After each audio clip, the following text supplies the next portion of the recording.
எல்லாருக்கும் வணக்கம். நான் மதுரையிலேருந்து அம்மா பேசுகிறேன். இந்த 35 வீடியோ வச்சுருக்கிறேன். நல்ல வரவேற்பு இருக்குது. அம்மாவுக்கு நல்ல வரவேற்பு கொடுத்துருக்குறீங்க. இப்போயும் வீடியோ வைக்கிறேன். இதில் என்னென்னா நான் இந்த பாட்டில் எனக்கு இன்ட்ரெஸ்டிங் ரொம்ப வந்த காரணம் என்னென்னா, நான் ஒரு 1986லேருந்து 1998 வரைக்கும் ஆடியோ கேசட் ரெக்கார்ட் பண்ணியிருக்கிறேன்.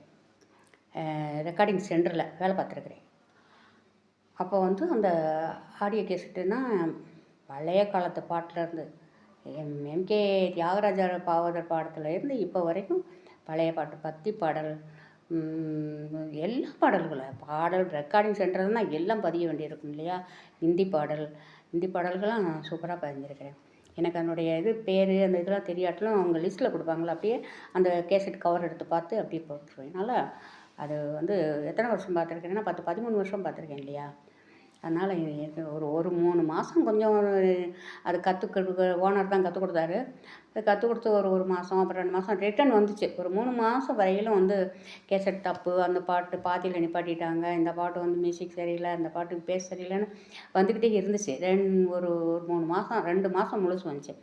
3ஆவது மாதத்துலேருந்து என்ன பண்ணேன், சரி இப்படி வரக்கூடாது இல்லையா. ஒன்றும் அவங்களுக்கும் நஷ்டமாயிரும், வேலை நம்மளுக்கும் அந்த திரும்ப நம்ம ஆரம்பத்துலேருந்து பதிஞ்சு கொடுக்கணுங்கிறனால கொஞ்சம் ஹெட்ஃபோன் மாட்டி நல்லா சரி இனிமேல் தவறே வராத அளவுக்கு நம்ம ரெக்கார்ட் பண்ணிடுவோன்ட்டு மைண்டில் வச்சு தள்ளிட்டேன்.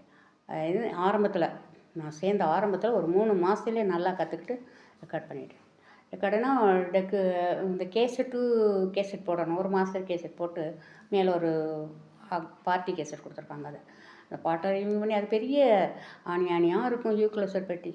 அந்த யூக்ளஸரில் சரி பண்ணணும்.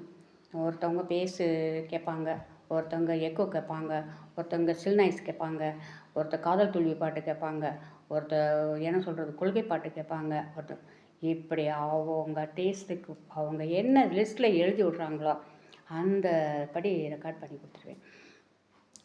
அந்த ஒரு ரசனை, அந்த ஒரு எதையுமே ரசனையோடு நம்ம அந்த வேலை பார்த்தோம்னா கரெக்டாக இருக்கும். அதை ஹெட்ஃபோன் மாட்டாமல் பார்க்க முடியாது. ஹெட்ஃபோன் மாட்டி எனக்கு பிடிச்ச பாட்டு நான் ஹெட்ஃபோன் மாட்டி கேட்டுக்கிட்டே இருப்பேன்.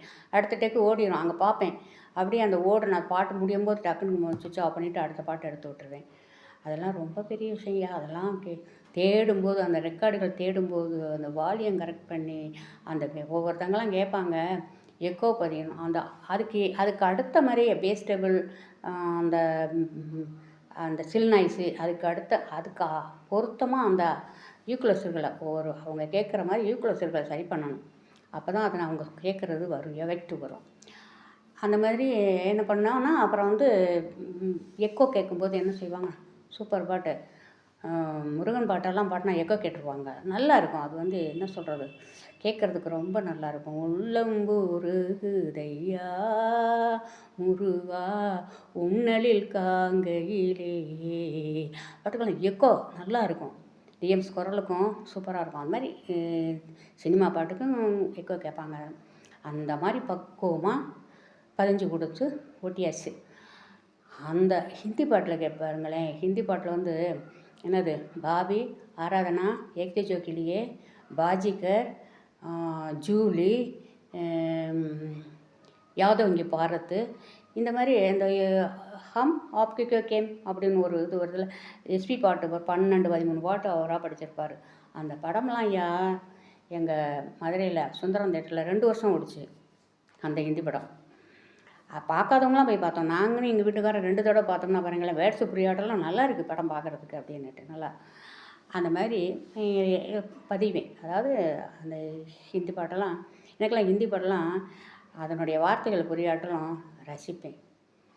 நல்லாயிருக்கும். அதாவது என்ன சொல்கிறது, பாஜி கரோ பாஜிகர், பாஜி கரோ பாஜிகர் அப்படிங்கிறது எனக்கு ரொம்ப பிடிக்கும். அந்த 2 பேர் தான் தெரியும். அது எனக்கு சொல்ல தெரியுது, ஆனால் முழு பாட்டை ரசிப்பேன். அப்புறம் மேரேயா எக்க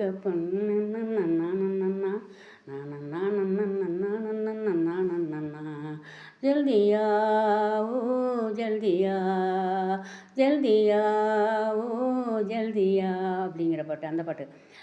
அப்புறம் Julie I love you Julie I love you அப்படிங்கிற பாட்டு. நான் ஆராதனை ஏக்தி ஜெயகலிலாம் சோக பாட்டு சூப்பராக இருக்கும். எல்லாம் பதிஞ்சிருக்கேன் ஐயா. அந்த ரசனை தான் இந்த அளவுக்கு என்னை கொண்டு வந்து பாட்டு பாட வச்சுருக்குது. அப்படின்னா எனக்கு வந்து குரல் கொஞ்சம் நல்லாயிருக்கும். கொஞ்சம் டீனேஜில் வந்து குரல் நல்லாயிருக்கும். அப்போ நான் பாட்டு இந்த மாதிரி பாட்டு வைக்கிறதுக்கெல்லாம் என்ன இருந்துச்சு? கைஃபோன் இருந்துச்சா? அதெல்லாம் எதுவும் கிடையாது இல்லையா? ஆனால் எல்லார் வீட்லேயும் டேப் ரெக்கார்டு இருக்கும், டிரான்சிஸ்டர் இருக்கும். எங்கள் வீட்லேயும் டிவி போட்டி இருந்துச்சு, சின்ன டிவி போட்டி. ஆனால் வாரத்துக்கு ஒரு தடவை வெள்ளிக்கிழமை அன்னைக்கு இது போடுவாங்க இல்லையா, ஒளியும் ஒளியும், அதான் தமிழ் சேனல் பார்த்துக்கிறது.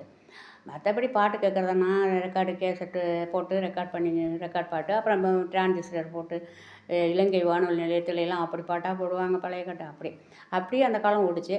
இந்த காலம் என்னென்னா கைஃபோன் இருக்குது, எல்லாமே அந்த கைக்குள்ளே அடங்கிருச்சுயா. அதனால் எல்லாம் விதவிதமாக சமைக்கிறாங்க இல்லையா, அந்த விதவிதமாக இப்போ வீடியோ வைக்கிறாங்கல்ல. நம்ம கொஞ்சம் பாட்டை ரசிப்போம்ல, அந்த பாட்டை கொஞ்சம் பாடி வைப்போம் அப்படின்னுட்டு பின்காலத்தில் நம்ம சந்ததிகள் பார்த்துக்குறோம். மக்களுக்கு கொஞ்சம் பாட்டு பாடி கொடுத்த மாதிரி இருக்கும், எல்லோரும் எனக்கும் ஆதரவு கொடுத்த மாதிரி இருக்கும் அப்படின்னுட்டு இந்த வீடியோ வச்சுருக்கேன். பாருங்கள். இன்னும் நான் பாட்டு கமெண்ட்ஸில் சொல்லுங்கள். இது வந்து சப்ஸ்கிரைப் பண்ணுங்கள், லைக் பண்ணுங்கள், ஷேர் பண்ணுங்கள், பெல் பட்டனே ப்ரெஸ் பண்ணுங்கள். அம்மாவுக்கு ஆதரவு கொடுங்க. அம்மா உங்கள்கிட்ட இருந்து விடைபெறுகிறேன். வணக்கம்.